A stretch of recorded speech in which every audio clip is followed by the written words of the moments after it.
હા મેં દરિયામાં દેખાય ને એ પિંગલેશ્વર મહાદેવ છે.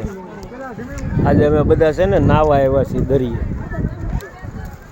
તો હા મેં જો આ બધા છે ને છોકરાઓ તો દરિયામાં ઉતરાશ અહીંથી ઉતરે છે બધા. જો બરોબર રસ્તો નથી ને એટલે બધાને હાથ પકડી પકડીને બૈરાઓને ઉતારવા પડે. હા મેં દેખાય ને ઓલી ધજા એ પિંગલેશ્વર મહાદેવ છે, એનો રસ્તો છે સામે. આ બધા છોકરાઓ જો હમણાં જાય.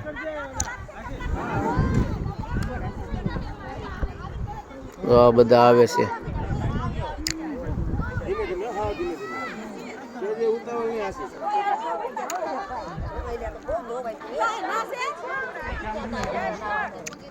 હમણાં પાસે પિંગલેશ્વર મહાદેવ પાસે જઈને પાછો હું એક બીજો વિડીયો ઉતારું. જય માતાજી.